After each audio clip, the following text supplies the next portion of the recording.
Hello all, some familiar faces. Chris, Mark, yeah. All right. This is the third event of Samuel and Nacho and company, and you guys done a fantastic job. This is amazing. Really, really, really good turnout. So I'm going to talk about borrowing security from operations. For those of you who don't know me, my background, I've been around utility businesses, whether telecom, all the way up through the early data, when pre-data, just copper days, all the way into the data world, and then into data centers and internet-based life. And then I've been around electric utilities, oil and gas and water utilities for probably since the late 90s. We're missing an image. All right, so this would have been an image of the easy button from the Staples chain that runs out of the US.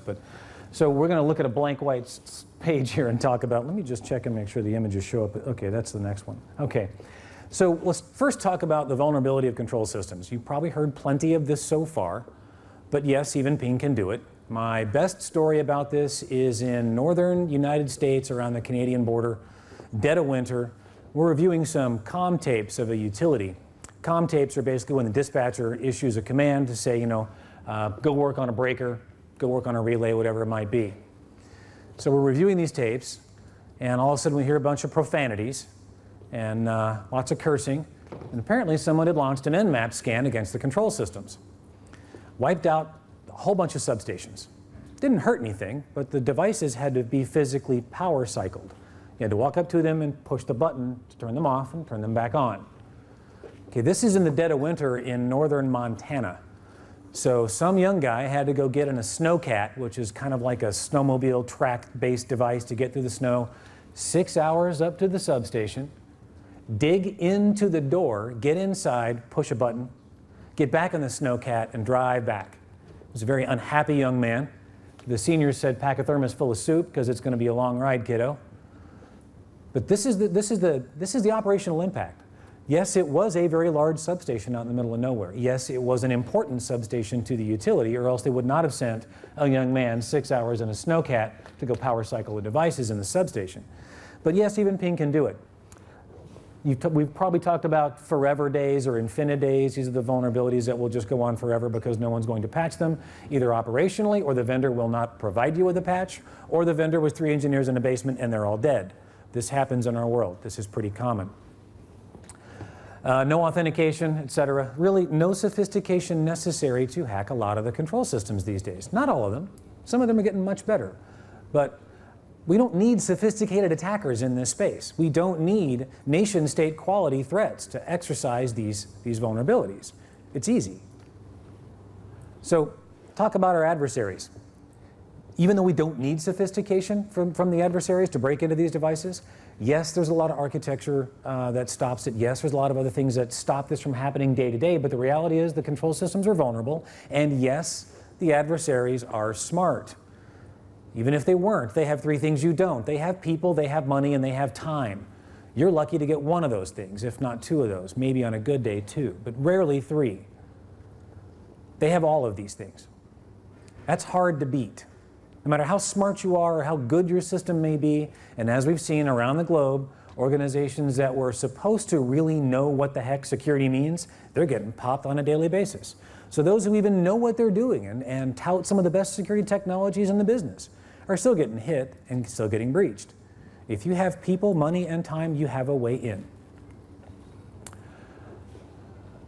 Maybe a picture of Bigfoot, maybe not. Hiding will not help you. Architectures are good. They do a fair job, but they only slow down the attacker. Some other myths are things like air gaps, that serial is somehow more secure, that you can obscure yourself out of this problem. No, obscurity doesn't matter. Every single manual out there has now been scanned and on the internet in a searchable PDF. It's not something that is hard to find. Obscurity doesn't count. Air gaps don't count. You've heard of things called meat space, USB drives. It's just a speed bump. It's air gaps, yeah, air gap your way, that's a great thing. If you still can do it and maintain a modern business. But yeah, these are things that are myths. They're not going to help you. So how do we get there? How do we make some advancement in the space? Well, if there's a problem in your ICS SCADA world, your control systems environment, maybe you've got some malware. Maybe you're experiencing some sort of a denial of service. Maybe it's just some anomaly. Do you call IT to the rescue?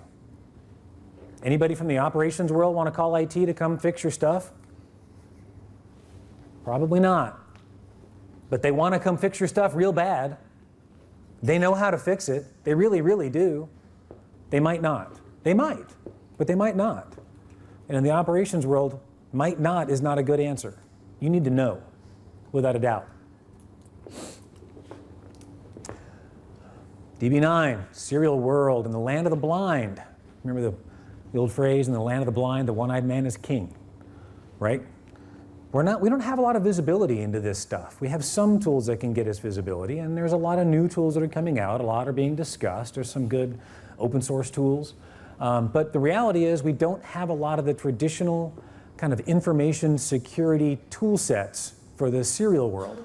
And for a lot of the non-serial, which is called just standard industrial control systems protocol world. Because even in some cases, they butcher what would be considered serial protocols. It's just it's all over the map. So especially when they write their own proprietary protocol, because that just means you have no idea what they're doing. But the reality is we don't have a lot of tools for this space. So you're really left with people. Really isn't any other choice. Securing SCADA is hard. Everyone says it's so hard. It is. Doesn't mean you shouldn't do it. Yes, it's hard. It takes a lot of work. Yes, it takes specialized knowledge. Yes, it's a steep climb. But that doesn't mean you get to throw your standard IT security widget in and say you're done. That's not securing SCADA. And the industrial control system space takes specialized knowledge to secure these environments. You cannot solve the problem with the same thinking that created it, is the good example here. You can't solve a SCADA problem with standard traditional security tool sets. They don't necessarily work well together. Again, there's some new things coming up. But as we've seen so far, these things just don't play well together in the sandbox.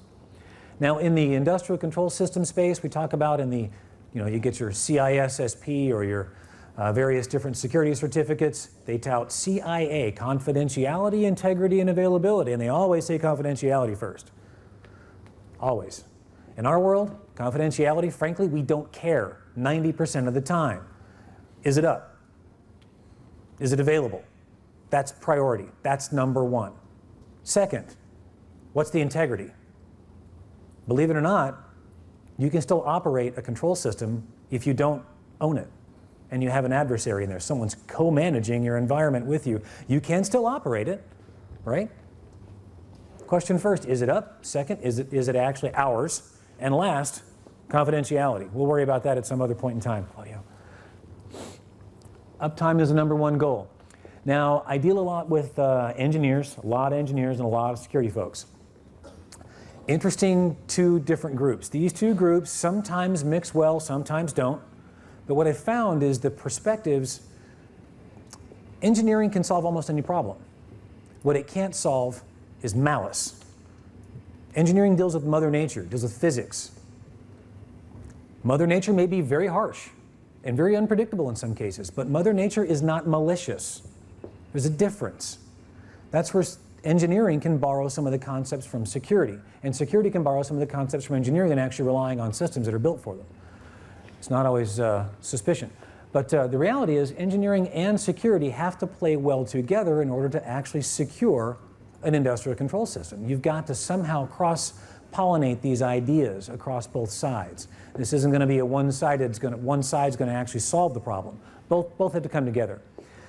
You have to translate operational technologies, or OT, into IT in a lot of cases. OT is usually strapped.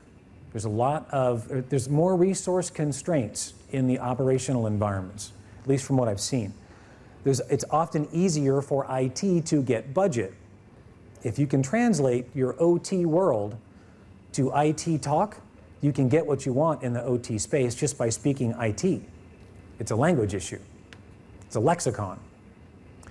I know it's difficult to actually want to cross that bridge and speak IT from the OT side, but there's actually tremendous benefit in it. If nothing else, you get people and you get money. It helps. It can really help. Now, the people, you might have to train them.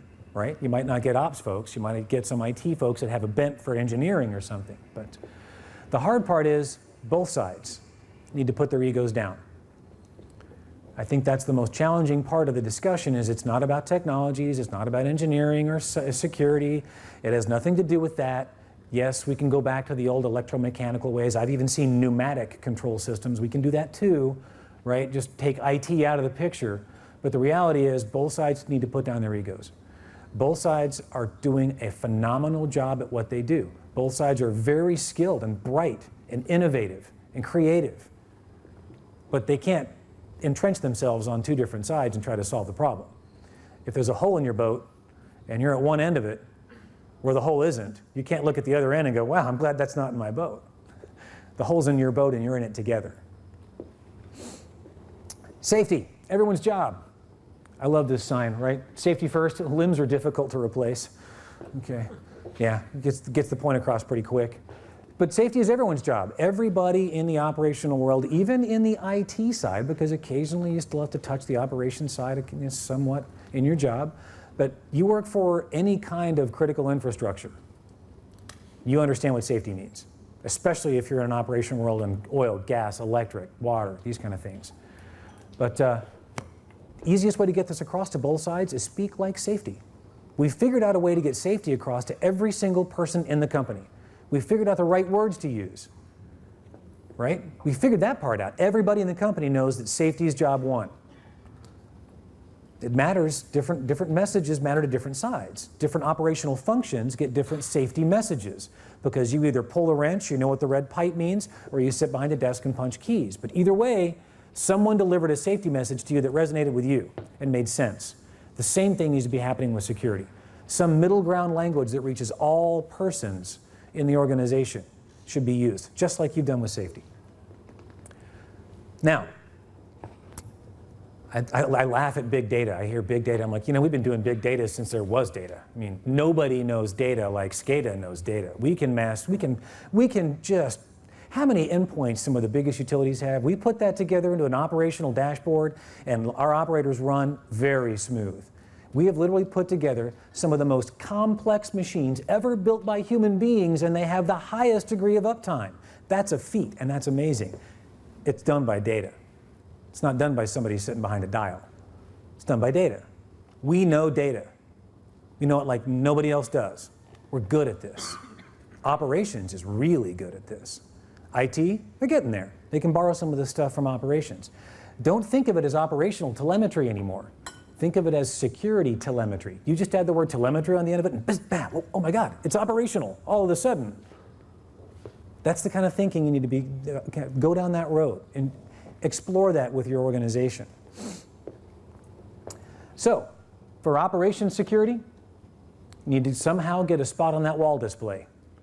Same thing, information security, somehow get a spot on that wall display. What does this mean? Some operational metrics need to show up on your IT monitoring, your NOC, your EOC, whatever your operations center looks like for your network monitoring environments, your security monitoring environments. For the operations world, some sort of security telemetry needs to get a spot. I understand the real estate's on this. It's every square millimeter on this board matters, right? But getting something on that board that helps them indicate some sense of security that they can react on, because they're operators, they need to know this stuff. The operators should know first. I'll argue that your customer, the rate payer for any utility, no matter what utility you are, isn't the real customer. The customer is that operator sitting at the desk making sure the system's up. That's your customer. Everybody in the company is supporting that role. So, both of these sides, these things look a lot alike. This goes back to my point. We're doing the same thing. We're just saying it in different words, right? Our operations centers look a lot alike. We do the same stuff. We just say different words. So, collaborative security. The little ants, they build a bridge, right? They can build a bridge across amazing things. We can do the same thing. It matters to put the ego down, go get a beer, cup of coffee. I come from the States, I enjoy bourbon. It works real well. Yeah, and if nothing else, lock them in a room and feed them coffee and bran muffins until they figure it out. But the reality is, some way, somehow, they got to get along. If it's forced, make it happen. Try beer first, it's a lot friendlier. But this last piece here, the security group alone, when it comes to an operational security event, do the ops folks throw their arms up and say, huh, that's security's job, they'll be here to fix it sometime? No. They usually get to work, or at least start thinking about how to get to work. So anytime you have a security matter, it shouldn't be the security group's job. It should be everybody's job, just like safety is. Again, the security group may be there to help you understand the threats, some other elements, but it shouldn't necessarily be their job to do the entire load. And I'll argue that, last slide, every single piece of technology that we've used so far to secure some of the most secure organizations has already been penetrated one way or another. RSA, Lockheed Martin, there's some amazingly secure organizations that have all been hit, and have been hit in very big ways. The technology didn't stop the attack. What did? People. I would take an aware person system over an intrusion prevention system any day. If I've got aware people that know how to speak to each other and can resolve a problem that looks like the system's just not operating right, and suddenly it turns into a massive breach that we would not have discovered otherwise, just because some people were paying attention and they could speak to each other effectively across lines, that's far more beneficial to the organization and to your resilience than a piece of technology. Aware people, collaborative people. All right, that's what I got.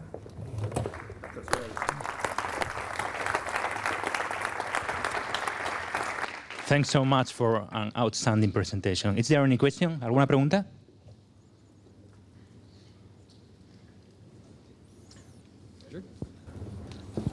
Hi there. Fabulous, Patrick.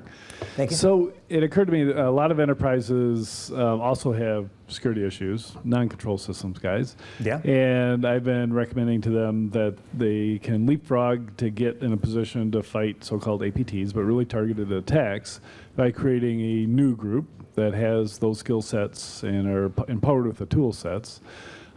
In the systems that you're talking about, would it make sense for the OT side to actually develop their own cybersecurity team? Yes. Thank you. The simple answer is yes. There's a training out of Idaho National Labs, and I think some of the folks have been to this, but I've seen operations folks come back from that training and they've had an epiphany. And they speak the language, they've been dipped in it, they're happy to do security, they're ready to go. But it was articulated to them in their language. It was not an IT security event. It was purely dedicated to OT security. Again, it's a language issue. But yeah, they should definitely cultivate those skill sets. What I found is operations folks will keep that system up no matter what. They're very dedicated, remarkably dedicated, profoundly dedicated. As such, if you can give them a bit of security power, now you've got that dedication, perseverance, knowledge, and the security edge to it. You can't beat that. Thank you. Any more questions? Nope. I have a question. Fire away. Some people believe that IT and OT people come from so different worlds, have so different culture and objectives that they will never arrive to a common ground and get an understanding. Yeah. What's your opinion about this? Can you expose some real-life examples of IT and OT people that are... Yeah, a good question. I've seen situations where I thought it would be impossible, just depending upon the organization. If it doesn't happen naturally and organically, like with beer, because that usually enough beer or alcohol, you find common ground at some point, right? Either fighting or hugging by the end of the night. But I've seen in situations where the organizations have agreed at a management level, at a senior management level, that they're going to basically shadow their staff. I know one of the utilities I worked at, we took the entire security team and put them on 2-month rotations through the entire organization. They spent 2 months in the plants. This is in the middle of nowhere in western US. We spent plant time, we got time on the ops floor, both transmission and distribution dispatch. We even spent time in the customer centers to see what that was like. But they put us on rotation so we could see the entire business. The most experience I got was sitting on the ops floor with the operators and watching what those people had to go through. Plant folks were very entertaining, had a whole lot of fun, a lot of booze. But the operations folks, I learned the most from them. Right, thank you. Yeah. Any question? No? Well, pues, thank you very much, Thank you. Patrick. Yeah.